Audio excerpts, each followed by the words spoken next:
tell us, the viewers and listeners too, about your new album. Like, what was the inspiration behind it? I understand, I've read that you were in the car with your daughter and it sort of talked about some of the, like trap music, or I understand. Could you tell us? Because I would like you to tell it, obviously. Okay.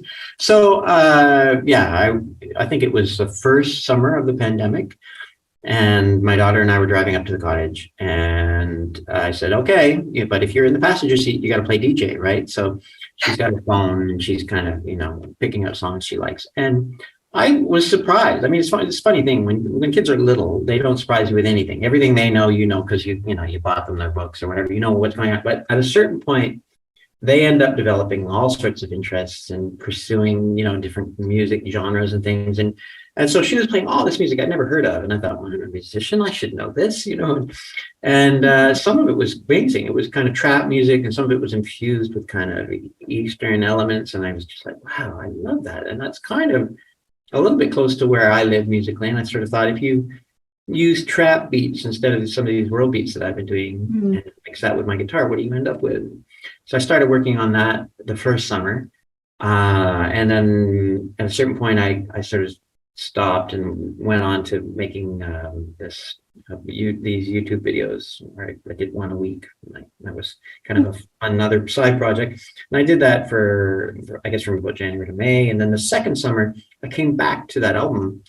And it was good to take some time off, because when I listened to it, I realized, okay, this is a little too much trap and not enough me, and I need to kind of put more of the things I love in music. So I actually put more actual, real percussion, sort of real, meaning that somebody played it. It's got that organic, slightly out of time element. Do you know what I mean? It wasn't, there's not that sort of clock-like precision of a computer. And also to work with this amazing violinist, Fethi Najim, who I've been working with, and he plays violin. He's from Algeria, but he also plays mando and gumbre and all sorts of instruments. And he just had sort of added all sorts of amazing sounds and tonalities and, places to go. So it was fun. I really enjoyed it. And the album, ended up being called Libre because I recorded one song and released it just as one of these YouTube videos for my fans. And I sort of said, yeah, I just wrote this today and I don't have a name for it. What do you think it should be called?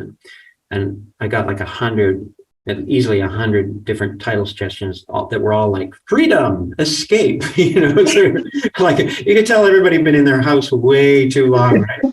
And so I thought, yeah, message received. So I called the album Libre.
I love it. I love the album cover.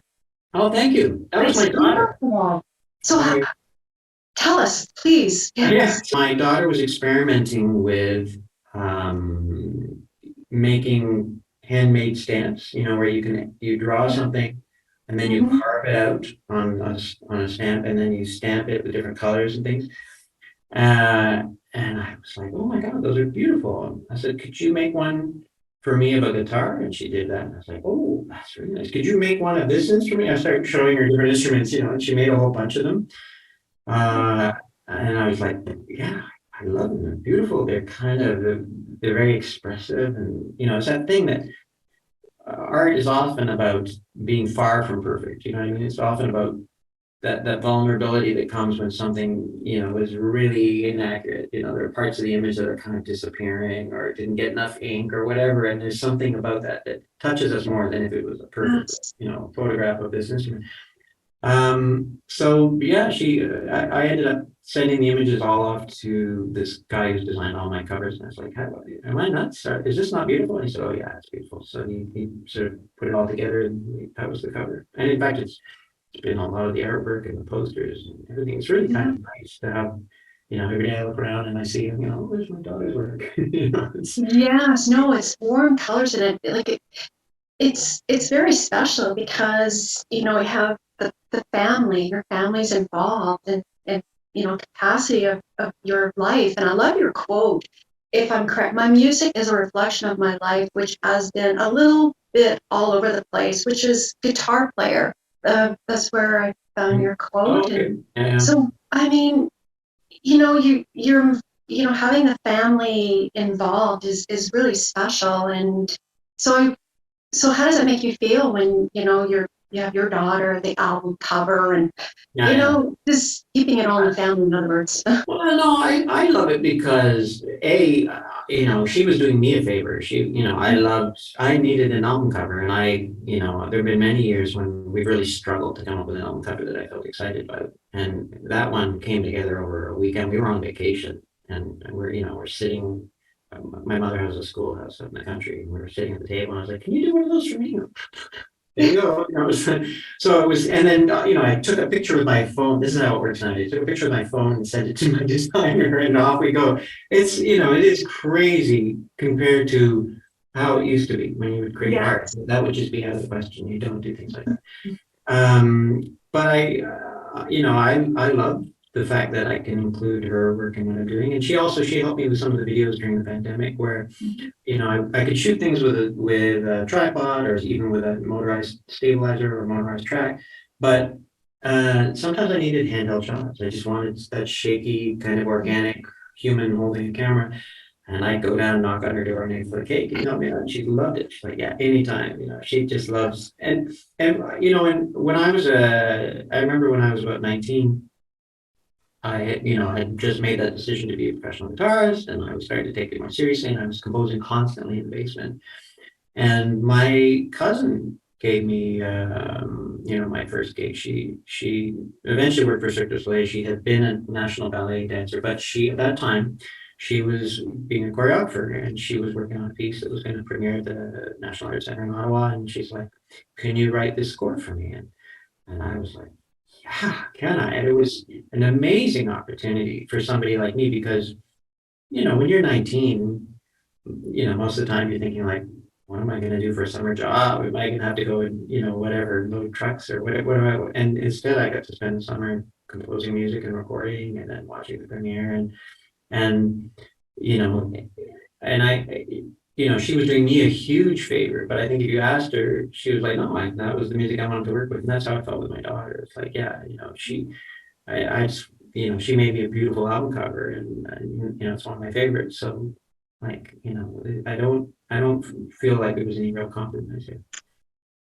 Yeah, that's wonderful. And Jesse, tell us more about the album. Like there's Solace, right? So what was the inspiration behind that song? And then there's Updraft as well. And can you tell us It's funny. I think people will often ask me, they'll sort of say, "What was this song about?" Because I picture people's like, I picture like a woman on a horseback on a cliff, and it's like with me, it's like I want to do something with cello. Like it's really that simple. You start kind of,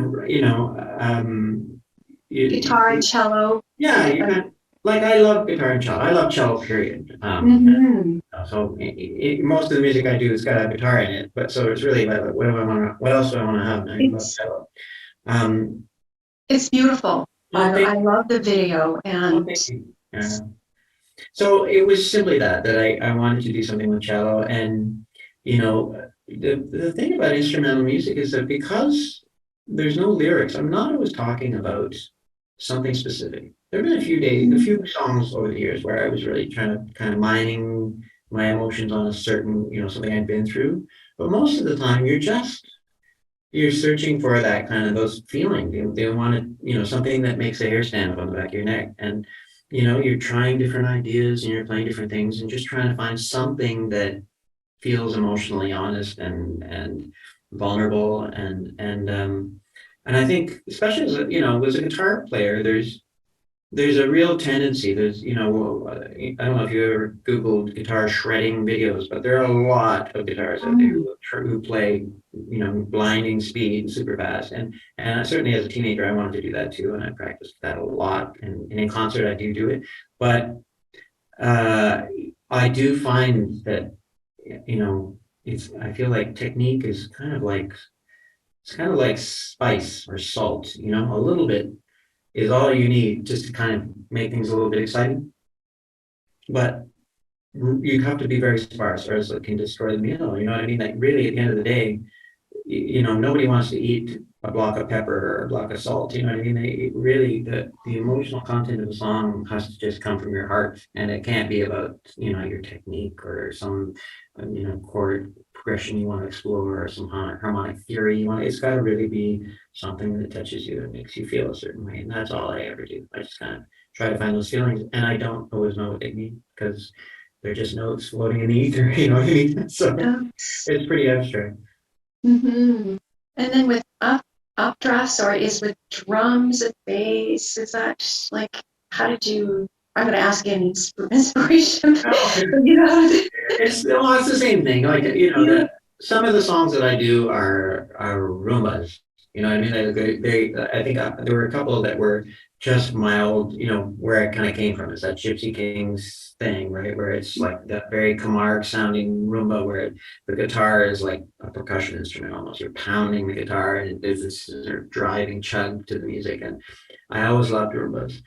Over the years, my first few albums were Roomba intensive, and then over the years, I'd sort of gone off and explored other areas. But every so often, I'll come back and I'll do a couple of Roombas, and Updraft is certainly one of those where you just kind of go, okay, this is kind of it's where I come from. You know what I mean? This is my musical roots. But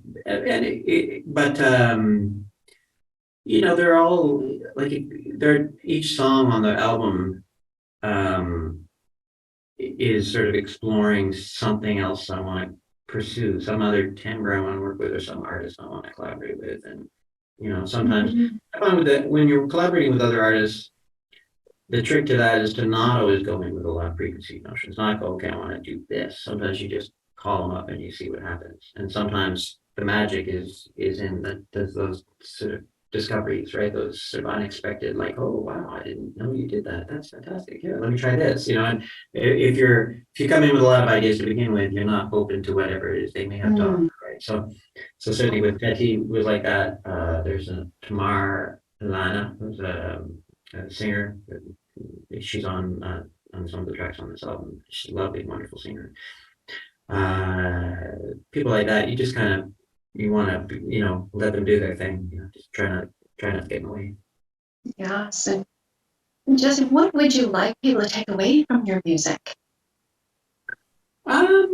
It's funny. My music, maybe one thing to me, and I don't ever want to prescribe what it means for other people. And it's like the hardest part for me of these songs is not the music, it's coming up with a title, because I want a title that somehow is evocative without grounding it and making it something specific. I don't want to dictate what a piece of music is to somebody else, because as I said, like, I love a great lyric. I love a great song because you can actually talk about real things. But with instrumental music, one of its few benefits is that it can really be, it can mean something totally different to everybody who listens to it. It can really be about anything because there's no lyrics, right? So, and I like that. I like not getting in the way of that. I try to have it just be, here it is. This is what these are the emotions. Make of it what you will, and I sort of feel like that's, that's kind of that's what I do. Yes, and the feeling you get, it touches your soul in different ways, and it can be like looking at an art painting, but getting a different perspective from it. Yeah, I think that's right. It's a bit like abstract art, where it's funny because I actually don't think of instrumental music as being abstract. I think of sort of, 12 tonalism as being abstract, or passage jazz, or whatever. People who really go outside and the rules of music. Whereas, but I do feel like at least, it's non-representational. When you listen to this, it could be about anything, really. Yes, and so Jesse, you're on tour and you're performing in Vancouver on Wednesday. Can you tell us more where you're going next? I mean, and you're going in the US too, right? Well, no, actually, we've done 5 or 4 tours in the US this year. I think 4. We did 4 tours in the US, and this is our 2nd tour in Canada. Oh. This tour we're actually on now was originally supposed to happen in February, but we had to postpone it again because of the Omicron thing. And then at the end of this tour, I actually get about, I think, 5 months off. Off is a relative term. I have to maybe start working on the next record and developing. I want to develop a trio show, and there's things I have to do at home. But we won't be touring until after this. We won't be touring until next April. And so next year the plan is to do more Canadian touring, a little bit more American touring, and then get over to Europe. That's the plan. So yeah, gotta make hay while the sun shines, or while we're not in lockdown. No, it's great, and I'm excited for you. I'm excited to come to your show, and it's just wonderful. And I mean, what is next for you? I mean, as right now, I mean, I know you're on tour, but anything else that we're working on? No, really. It's hard enough just to kind of You want to keep enough energy for the show. You don't want to be dividing your time too much. And then, as I said, after we finish this tour, I guess that the next record has to start. There's usually quite a while from when you start writing to when the album is finished recording. Especially if you're me, not if you're Diana Krall, but if you're me, it takes forever. She somehow just keeps knocking it out of the park every time. So that's all. I'll just keep doing my thing. I saw the great Andre Segovia play when I was a little kid. I think I might have been 10 or 13 or something. Oh, wow. And he was an old man. He came to Toronto, he played on Massey Hall, on the stage. He walked out, just a solo guitar, and these big fingers, thick like sausages. You're like, can he play with those hands? He sat down and played beautifully. And I sort of thought, I want to be, that's me when I get to be his age. I want to still be doing concerts. So I'm getting up there. For more information, where can people find you and check you out? All the usual. Google my name, it'll probably all come up. But jessecook.com. I have 4 social medias. Beware. I should be very okay. Beware there. If you Google Jesse Cook on Instagram, whatever, you'll get 6 or 7 Jesse Cooks. Only one of them is me. The rest are fake accounts. Okay. That's the world of the internet now. Thank you so much, Nelsie. I really enjoyed our time together, and it was great.